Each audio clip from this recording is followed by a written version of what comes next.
Hot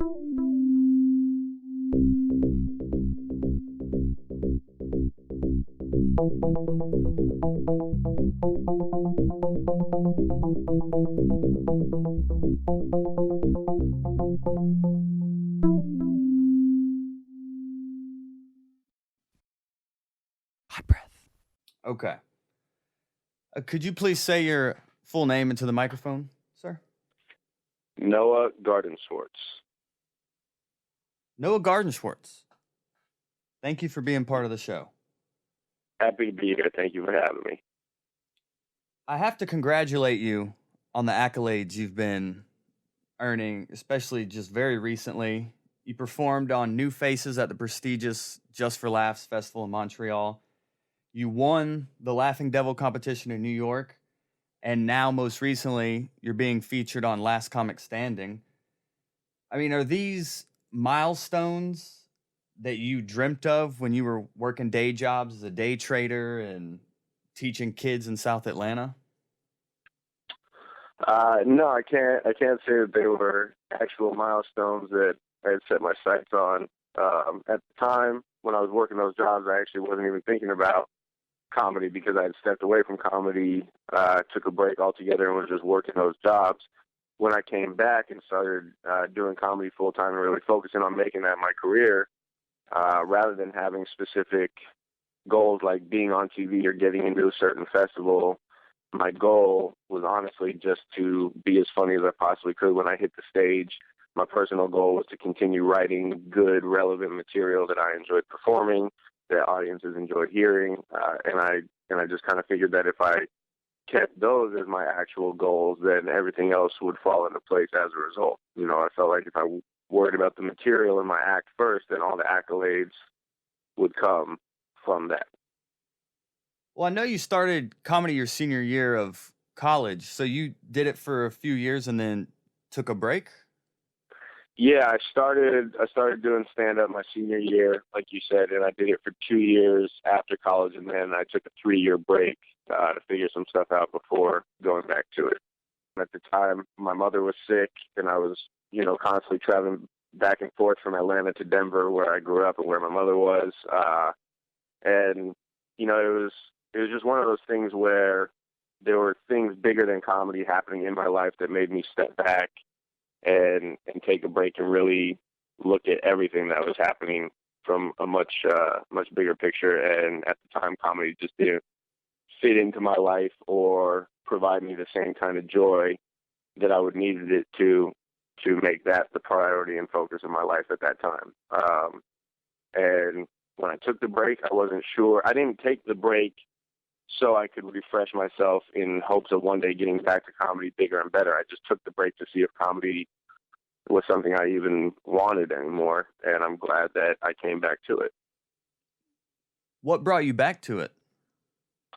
To be honest, it was my first job out of college was writing for Creative Loafing. I was the editorial coordinator, and I used to do some of the comedy coverage. And then when I went to work as a teacher, I stopped writing for Creative Loafing, but I still had relationships at the paper. And about 2 years had passed since I had really even been in touch with any of the comedians in Atlanta or since I had written for the paper. And it was actually the first year of the Laughing Skull Festival came around. My old editor from the paper emailed me because it was happening going into spring break when I was teaching. She knew I had a week off. And she said, we've got this great comedy festival that's happening in Atlanta. If you're free to cover it on a freelance assignment, we'd love to have you go to the festival and write some stuff on it. And like I said, it had been about 2.5 years since I had performed comedy, since I had seen any of my comedian friends from back in the day. And I went to watch this festival and saw all these amazing comedians performing and doing great things on stage, and it just kind of gave me that itch. I was watching this great comedy happening, thinking that could have been me if I never stepped away, and it just kind of relit that flame. Well, what was it like?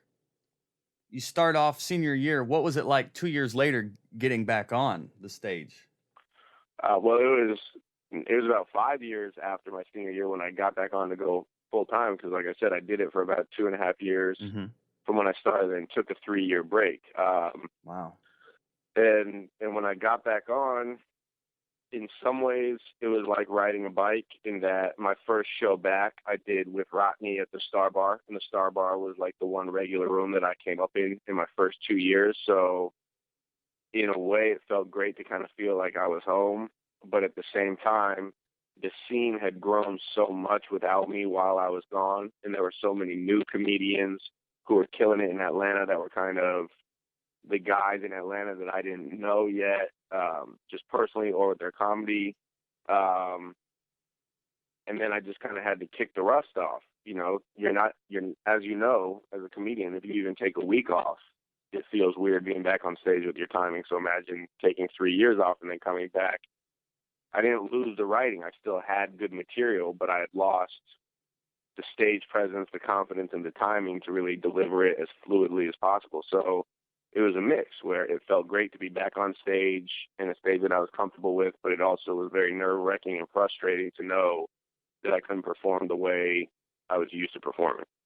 That experience you had coming back and seeing all these new comedians, you now live in New York, but when you come back to visit Atlanta, do you see even more change? Is it almost like you're starting over in the city again? Yeah, I mean, it's great to see how much Atlanta has grown, and I love the fact that every time I come back, there are new shows and new comedians and young comics getting on stage that are doing great things, and that's exciting to see. And that's what you would hope for. You should hope that any scene you're a part of doesn't stay stagnant while you're gone. But what's different is my position in the comedy world in relation to that scene. You know, when I first started and came back and saw all these new comedians, I was the new guy.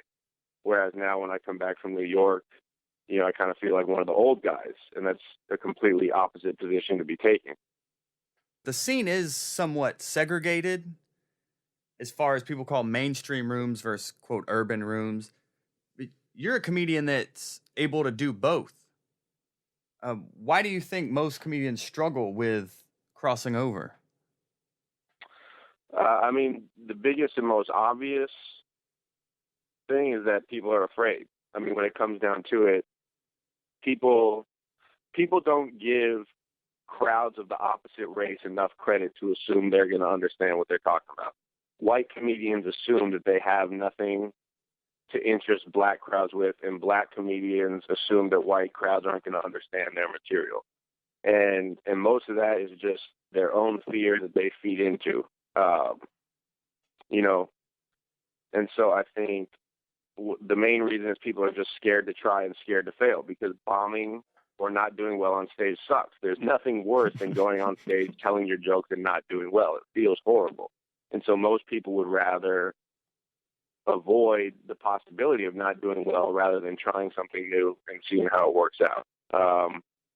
Aside from that, there's, you know, everyone just has different levels of comfort. Some people are uncomfortable performing in a crowd that is quote unquote like them, you know? So it's already hard enough doing stand-up comedy in an environment that you're comfortable with. Imagine doing that in an environment where you kind of stick out like a sore thumb, and that just adds to the level of difficulty. Some people rise to the challenge, and some people would rather avoid it altogether.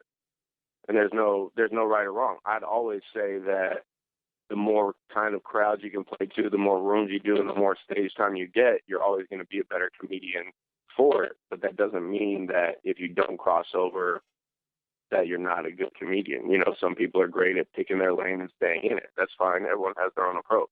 But I think I absolutely grew as a comedian as a result of doing all the rooms that were available to me. Do you carry over that work ethic into New York by doing all the rooms up there as well? Yeah, I mean, look, if there's a stage and a microphone and someone asks me to come tell jokes, I'll come tell jokes. How did you overcome the fear? Like starting out, you were hesitant just to even get on stage, but now you take a break, come back, and now you're doing all the rooms in the city. Like what switched in your head to just be like, well, I know I have to get on every stage regardless of how uncomfortable I may be? I mean, honestly, it's one of those things where you just do it. That I can't tell you one definitive moment where a light bulb went off in my head and I realized that's what I had to do. It's just you force yourself to fight through the discomfort, go perform, and eventually that discomfort turns to comfort. And the more familiar you become, the easier it gets. And the more and more you do it, the more natural it becomes. And now it's just second nature. Now, when I go perform, I don't think about the crowd I'm going to perform for as the main focus. I just see it as another day at the office.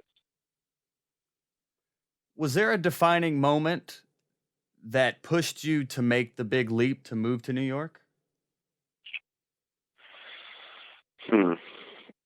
No, there wasn't one moment in particular. I think it was a series of being honest with myself in terms of realizing once you're consistently doing very well as one of the bigger names on the show, like in Atlanta, if you go from consistently being on every show to being the one to consistently close every show, if you're the guy that when you show up, you're the one doing 20 or 30 minutes at the end, or you start getting headlined at the Laughing Skull or the Improv, or Uptown Comedy Corner, and you're doing well with the time, and pretty much there's nothing left for you to prove or to do in the city that will help you grow beyond taking that next step, that's when it's time to leave. I think it's a really weird, difficult thing to find the balance between not leaving too early, but also not leaving too late. There are a lot of people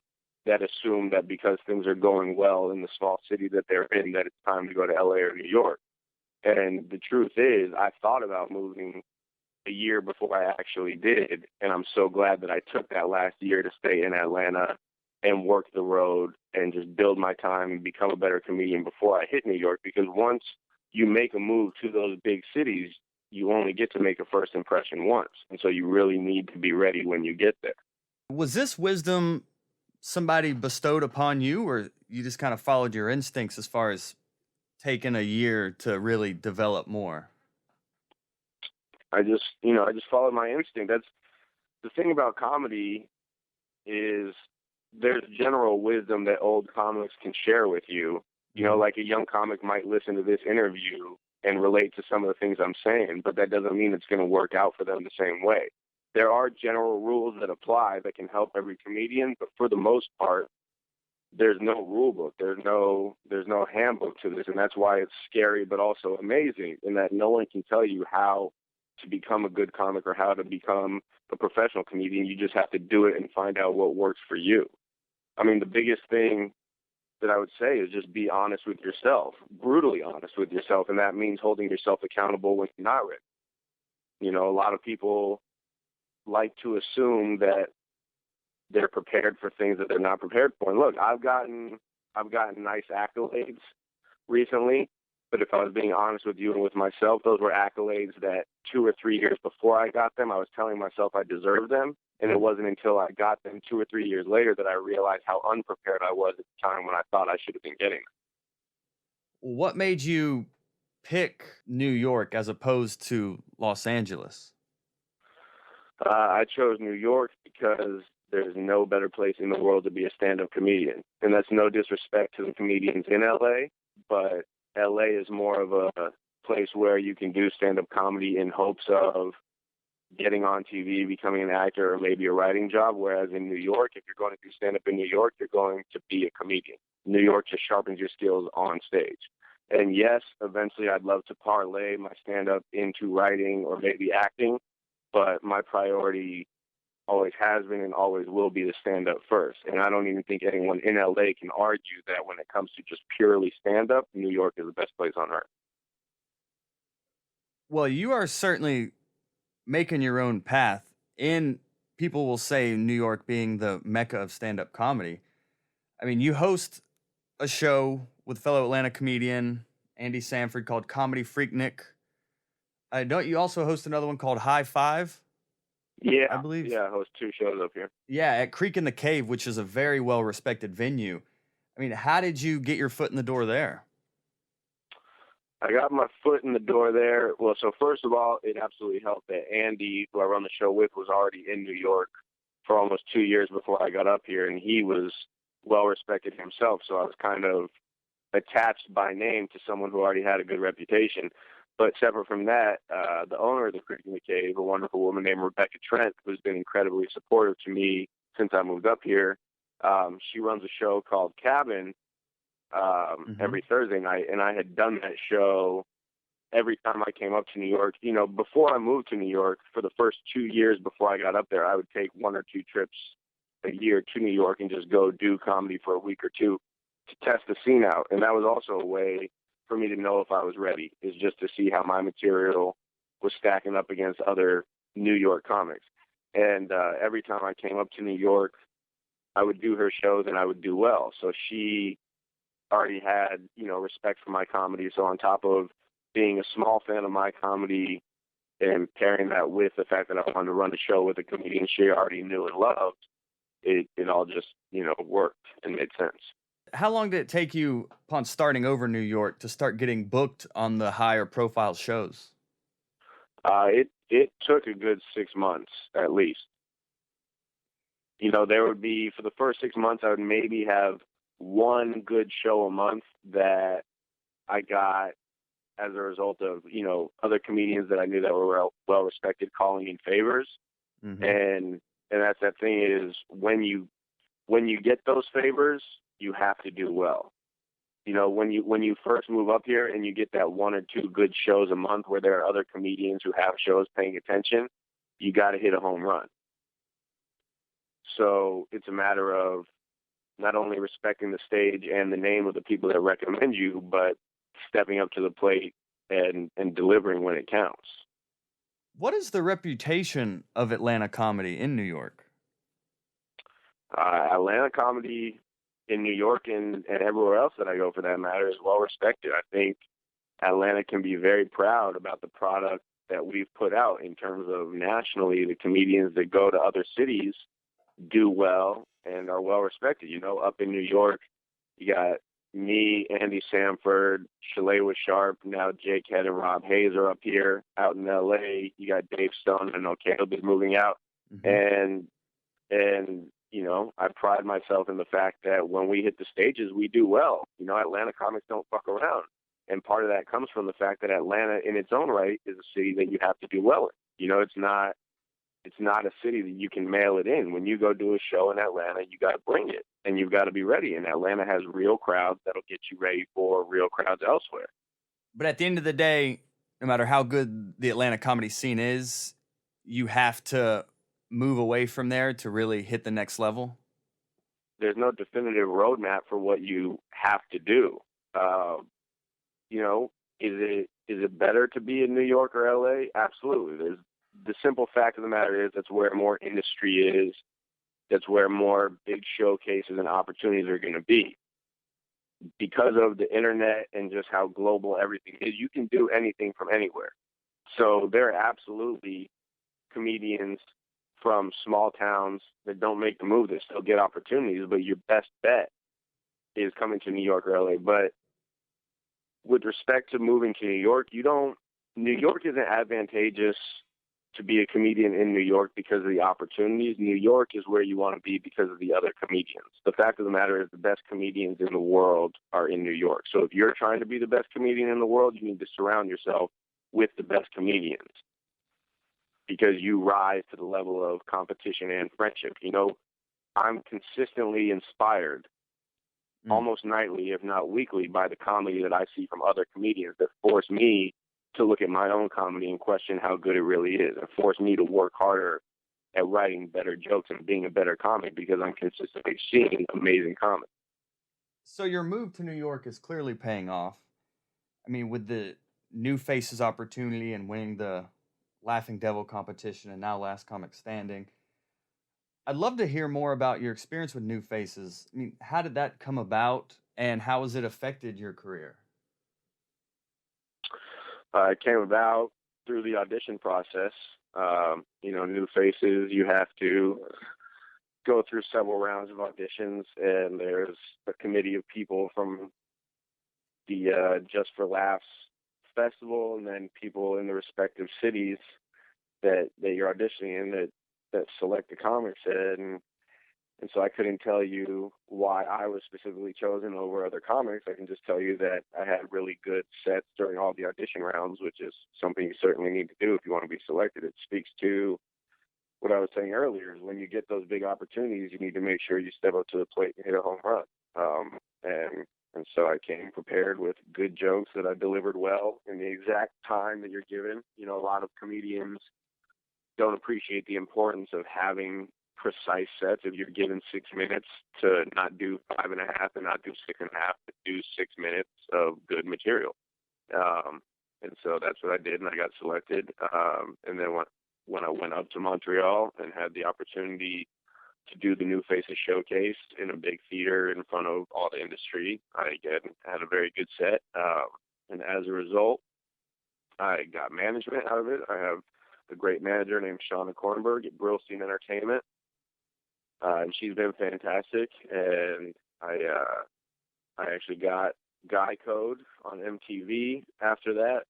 Unfortunately, I taped 3 episodes of Guy Code, and they decided that my energy levels were not appropriate for the show. I'm a little too laid back. So I was fired after 3 episodes, and none of my stuff ever aired. But it was still a good experience just in understanding more about working in TV. And I'm a big believer in, you know, the things that you should be doing will work out. And so it obviously just wasn't the right fit.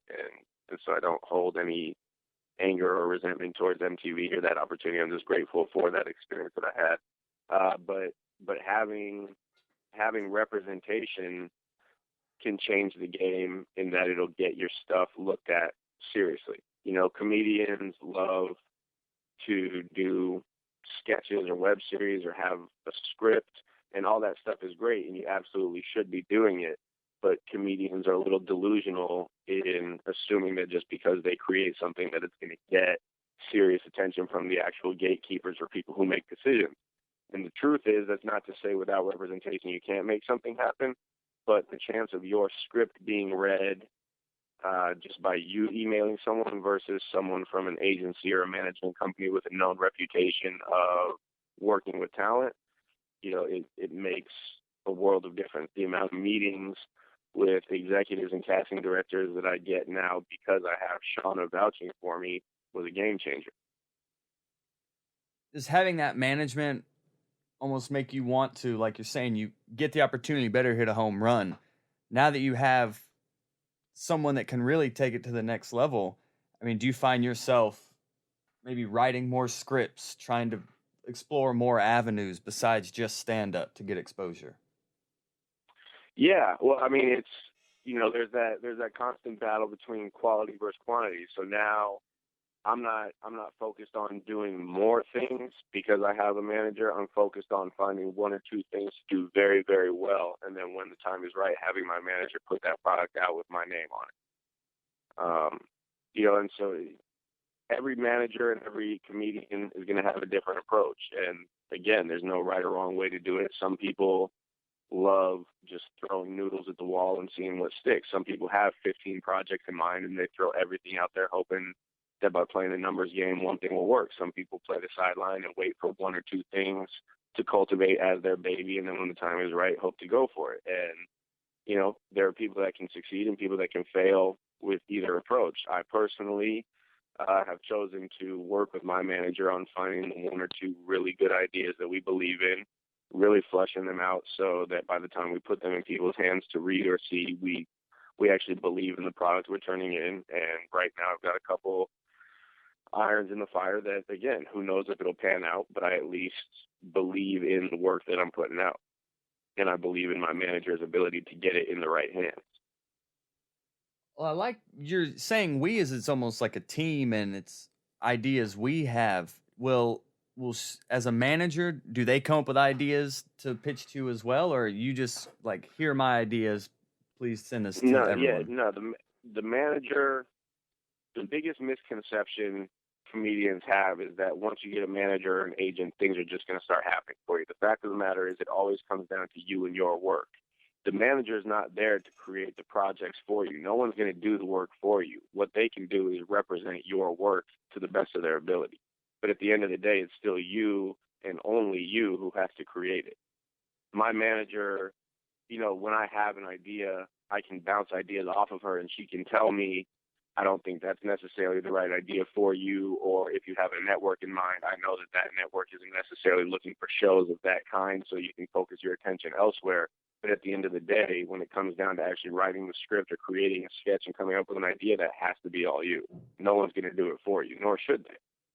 Does management come into play when you get on a show like Last Comic Standing? It certainly can. I got on Last Comic Standing because they saw me as one of the new faces at Montreal. So my manager wasn't responsible for getting that for me. But in talking to some of the other comedians, there were absolutely some comedians who were on the show because their representation reached out and got them an audition. Do you think that could also play into how far you progress in the competition? What, relationships? Yes. Look, I'd be naive if I said relationships don't matter. Of course, things like that always come into play, but I also had nothing negative to say about my experience. I do feel like it was a fair meritocracy in that, you go as far as your material and your stage presence allows. You have to keep in mind, it's a TV show. They need X amount of everything there. So, of course, it's not going to be all one race and all one gender in the semifinals or finals. They're looking for a variety of looks and voices and opinions. So, there are certain intangibles out of your control, and that it's a numbers game, and you hope that your material is a good fit for the number that they need you to be, if that makes sense. But at the same time, I don't think they went in with ulterior motives or a hidden agenda, pre-selecting like, okay, that's a handsome white guy, that's a pretty black woman, that's a smart gay man. I'm sure they take all things into consideration: race, gender, management, agency, all that matters. But at the end of the day, it comes down to who was the funniest. You can't deny funny. If someone has a great performance, you can't deny that. You can't take away the laughter that an audience gave someone and act like you didn't see it or hear it. Was your preparation for Last Comic Standing similar to how you prepared for the New Faces showcase? It was similar in that you had a very specific time that you had to hit. And so, yeah, I prepared a set of jokes to be on the nose for the amount of time I was given. Other than that, the other differences in New Faces, you can tell any joke you want without censorship. On Last Comic Standing, or when you do TV, your material has to pass through so many layers. First, it has to pass through standards and practices just to make sure that you can actually say your jokes on TV as far as the words. Then it has to go through advertising to make sure you're not talking about any brands that might be buying advertising on the show. So my preparation and my approach was the same in that it's about selecting good jokes that fit within the time frame, but the difference is you're limited on the jokes you can tell on TV versus when you just have a showcase where you can tell whatever joke you want. And as far as preparation for these high-profile opportunities, are you like walking around your place saying these jokes out loud, saying them on the phone to people? It's always... I ran the set a few times out loud to myself with the phone timer on to make sure I was okay with the timing. And I would go for a lot of long walks to clear my head. And while I was clearing my head, sometimes I would find myself saying the jokes in the order just to make sure I had them. But honestly, when you have a big showcase, you should be telling jokes that you're so comfortable with and so familiar with that there's really no reason why you shouldn't deliver a perfect set. At that point, when you're getting big opportunities, those opportunities come as a result of you telling great jokes so many times that people have seen them and appreciated them. So you should be prepared for those opportunities because you don't get them unless you already were prepared. So New Faces is in Montreal. Last Comic Standing is in LA. Were you able to do the same material with those two audiences? I did different material. Well, actually, I would say there were one or two jokes from my Last Comic Standing set that I did in Montreal. In general, they were different sets just because of the amount of time. I did Last Comic almost 8 months after my Montreal set, so just as a comic, the material that I had changed. I would hope that I'm not doing the same 3 to 5 minutes 8 months after the fact. As a comedian, you should be writing and performing more frequently than that. But I didn't take into an account the fact that I'm performing for a West Coast audience or a Canadian audience. I like to think that I have jokes that are generally applicable enough that I can perform them in front of any crowd. Well, you have certainly performed in front of a diverse amount of people. I mean, just internationally, Canada, it pales in comparison to maybe India, where you have performed as well. Besides that, you did stand up, I believe. Did you do stand up in like Russia as well? Uh, so I traveled there I did stand up in India, which is correct. Mm-hmm. Other than that, I traveled to a handful of countries. I went to Cuba, Latvia, Russia, Spain, Italy, and I didn't perform stand up while I was there, but I was visiting communities that I was writing material about to perform in the States about those communities for an organization that I was traveling with. And in that experience, I mean, you have a sociology degree from Emory. Yeah. So how did that inform your writing process in all these different cultures? I mean, my writing process, regardless of where I am, whether I'm sitting in New York, Atlanta, or Russia, is simply if something strikes me as interesting or strikes me as funny, then I write down what it is. There's no separate process for creating material based on where I am. My creation process is always the same, which is if an idea strikes me, I honor it at the moment, write down why something struck me. And honestly, most of my best jokes didn't start out as a funny thought. They started out as an interesting thought that I then took the time to find what's funny about it. And so I think as a comedian, regardless of where you are, you just always need to have your eyes and your ears open. You just need to pay attention. The gift of being comedians is that we're more observant than the rest of the public. That's why we're funny, because we see things in a different way than everyone else. And so you just need to constantly be aware of what's happening around you. That doesn't mean everywhere you go you need to be watching for a joke. It just means you need to be paying attention. And then when something happens, make sure you honor it by writing it down. When you were creating material in all of these countries, when you bring it back to America, I mean, are you able to use these jokes on a consistent basis?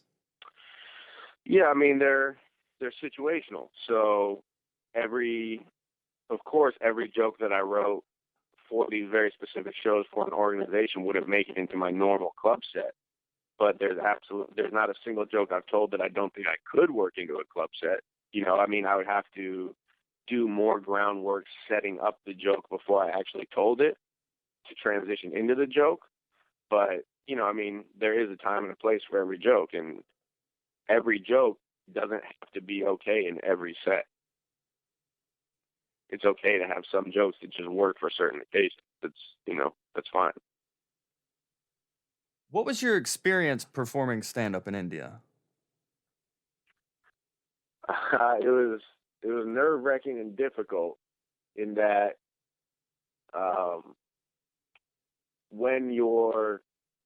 because I wasn't performing my normal stand-up for an Indian crowd. I was performing stand-up. That was the one time where I was writing jokes about India so I could perform them for an Indian crowd. And so it was nerve-wracking in that I was, you have to walk that fine line between laughing with and laughing at.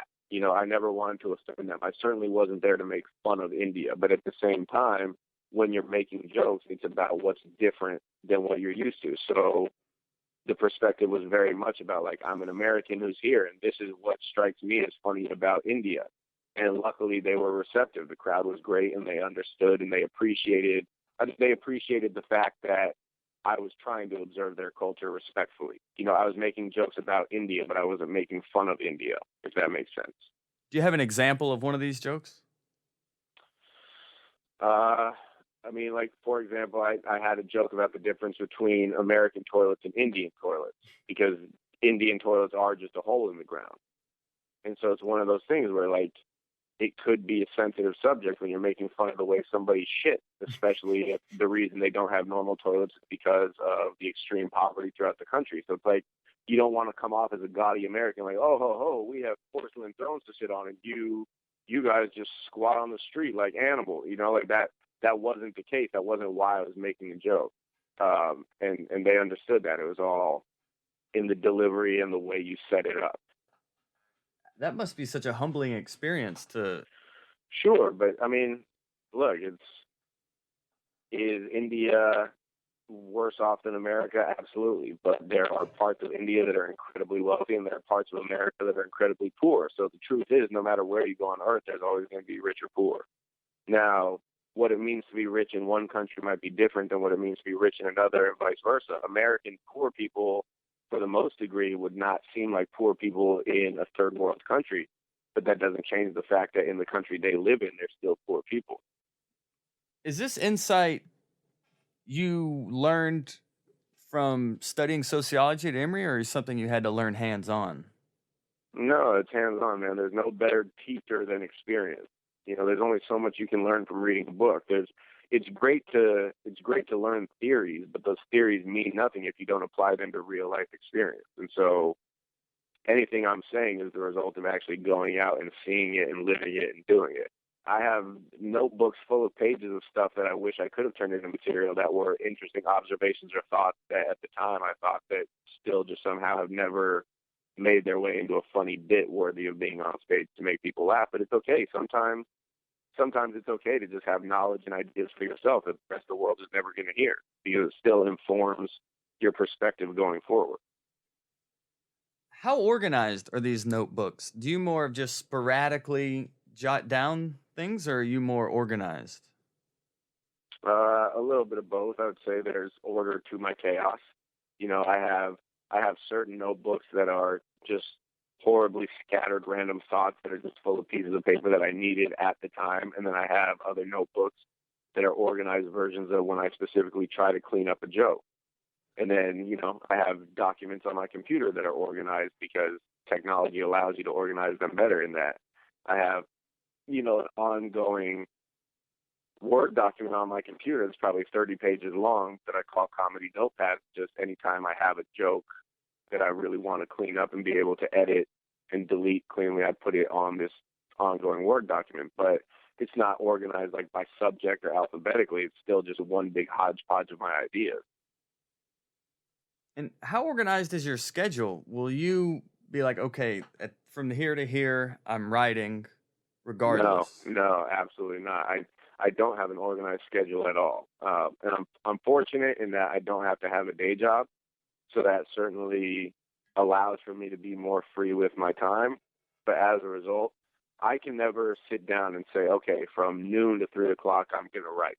Because for me, I have to write when I have the inspiration, when I have the idea. So that's why when I was saying earlier, it's important to honor your ideas when you have them. That means that whether it's 3 in the morning or 6 in the morning or 2 in the afternoon, when I have an idea, I make sure I write it down. And like, if you're on the go, do you have a notepad, or you keep it more on your phone? Yeah, phones, man, smartphones. It's all there's too much good technology at our hands to have an excuse for not marking the idea down in some form or fashion when you have it. If you don't have a piece of paper and a pen, you've got your phone. There's no reason that you shouldn't have some way to document your idea when it happens this day and age. As a pure writer at heart, I mean, do you prefer the pen to pad verse typing? It goes both ways. I prefer typing to get just the idea out, like just a one sentence version to make sure I can remind myself where my train of thought was. I prefer that on the phone just because it's quicker and easier. But as far as like fleshing out an actual joke, my writing always comes better pen to paper. I really am interested in the writing process, especially since you started off as a writer. In your notebooks, I mean, is it majority free writing, or you jot down an idea and then you come back to it later and try to add details to that thought? All the above, man. Sometimes it's a non sequitur one sentence that's just keywords to remember or to remind myself of what an idea was even about. Sometimes it's 3 to 5 pages of just an ongoing running thought of commentary, not organized, not punchlines put in place, of just anything that I can think that's even remotely funny and related to the idea, I'll write down and be able to sift through and edit it later. And then sometimes sometimes a joke will just come to me. That happens few and far between, but there's nothing better when setup and punchline comes at once. You just see something and you know the joke instantly. So I have all forms. Well, you mentioned working on a few projects as well besides stand up. I mean, are these like sketches or scripts or pilots? I'm working on a script for a pilot that I'm writing for myself, yeah. So, what is the writing process working with a pilot as compared to a joke? Apples and oranges. I mean, completely different process and completely different outcome that you're hoping for. Whereas with a joke, the joke is kind of like poetry in that there's no standard form that it has to apply to. A lot of comedians prefer the set up punch, but you can write a joke any way you want. As far as writing a script, there is an industry standard that you need to follow. There are actual rules and guidelines to having a professional script to be read and taken seriously, that you need to write it in a certain format. In terms of your acts, the acts need to be a certain length. A script if you're writing a 30-minute pilot, it can only be X amount of pages. You can't turn in a 50-page script for a 30-minute pilot, because what you're basically saying is I have 20 pages that need to be edited down that I didn't take the time to edit on my own. By the time you hand a script in, hoping for it to be read and taken seriously, it needs to be of professional quality. And there are a lot of guidelines for what a professional script looks like. And does management help you keep those guidelines in mind? Management is not, your management shouldn't be your babysitter. Your management should be the one telling you whether or not the idea is working or if certain, plot ideas or themes or character holes exist. But as far as formatting the actual pilot, that's where you should either be using other professional writers as a resource, if you have other writers that you can ask. And more than that, everything is available online, man. You can go online and find an example of a professionally written script and just follow that guideline with your own ideas. There's no excuse to not follow the professional format this day and age. With all the information and material that we have at our disposal, there's no reason you shouldn't be able to write a professional script, format-wise. I can't speak to if your ideas and your theme and characters are professional quality, but in terms of just writing it in the correct format, there's no reason or excuse as to why it shouldn't be done that way. Do you prefer one to the other? I mean, a script is such a more... Yeah, I have more fun writing jokes. I'm always going to be a stand-up comic first, so yeah, my preference obviously is to write material rather than scripts, but it's, you're doing that for different reasons. Yes, one enhances the other and they go together, but they're still very different types of writing for very different outcomes. For the future, or your kind of goal is to branch out to writing and maybe acting as well? Yeah, of course, that would be great if that happened. It's not my main focus is still always going to be on my act. So like, while I'm writing a pilot, that doesn't mean I stop writing jokes or stop writing comedy. It's just I'll be writing two different things at once. But yeah, of course, if all goes well in the next few years, I would hope to be writing and acting as well. Well, I'm hoping in the very near future to be not only seeing you on TV, but also hearing the words you've crafted. Is there anything else you want the world to know? No, I'm good, man. You're good. I'm all good. Well, the world can find out in due time. Well, let the world know where they can find you to keep up with you. My Twitter handle and Instagram is @NoahGComedy, and my website is noahgcomedy.com, where I keep my tour schedule updated, so you can always see where you can find me next if I'm in your town. And other than that, that's about it. I keep it pretty simple. I cannot thank you enough for being on the show. Good luck to you in the future, sir. Thank you, man. Pleasure speaking with you. I appreciate you calling me. No, thank you, Noah Gardenswartz. Hot breath.